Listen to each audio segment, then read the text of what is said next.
Hello everyone, welcome to PH बात। आप कैसे हैं? आप सभी उम्मीद है बहुत अच्छे होंगे।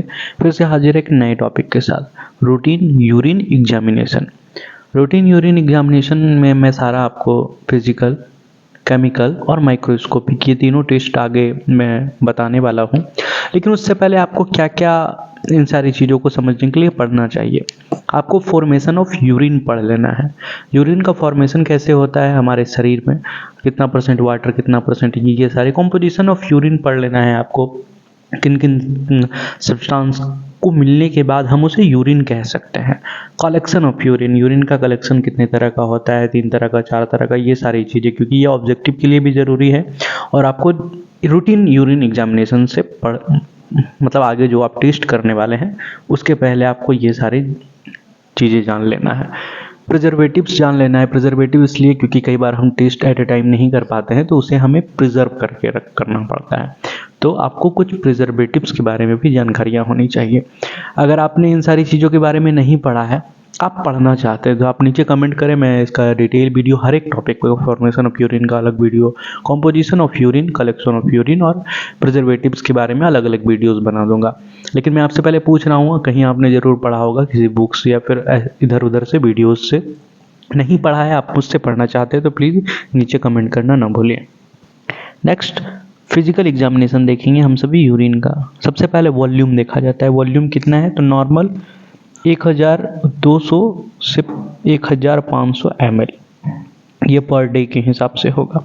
वॉल्यूम हमने देखा। फिर उसके बाद कलर देख लेते हैं। Colour generally normal urine pale yellow.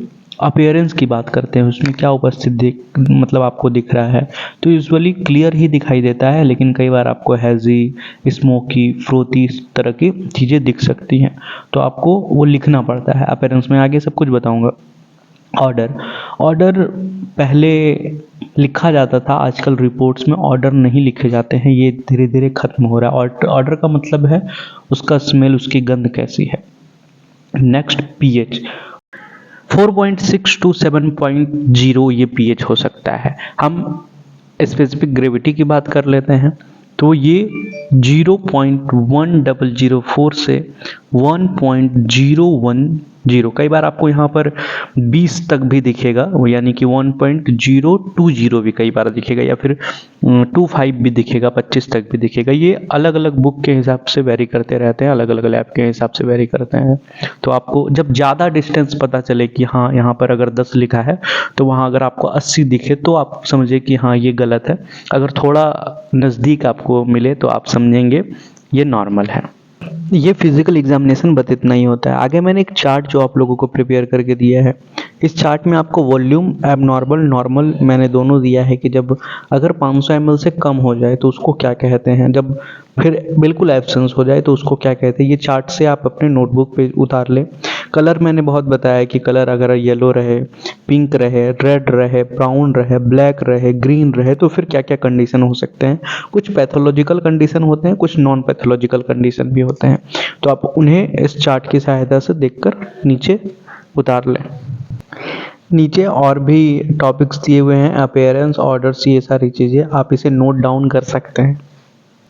और ये स्पेसिफिक ग्रेविटी दी हुई है, आप इसके बारे में भी नॉन पैथोलॉजिकल या फिर पैथोलॉजिकल कंडीशन देख सकते हैं, और आप इसे नोट डाउन कर लें अपने नोटबुक में। तो ये था पूरा फिजिकल एग्जामिनेशन ऑफ यूरिन। मुख्यतः 4 से 5 चीज़ें हैं जिसे आप फिजिकली देखकर, मतलब अपने आँखों से आप इसे करेंगे।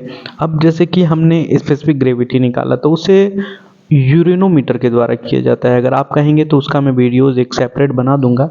जैसे पीएच की बात की, तो हम लोग उसे पीएच पेपर से मापते हैं, या फिर पीएच एक स्केल भी आता है, मुझसे भी देखते हैं।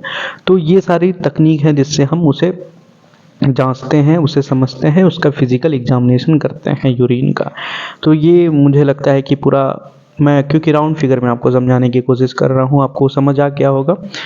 नीचे आप ज़रूर कमेंट करके लिखें कि आपको डिटेल्स वीडियो चाहिए, नहीं चाहिए, और लाइक करें, अपने दोस्तों के साथ शेयर करना ना भूलें। तब तक के लिए थैंक यू।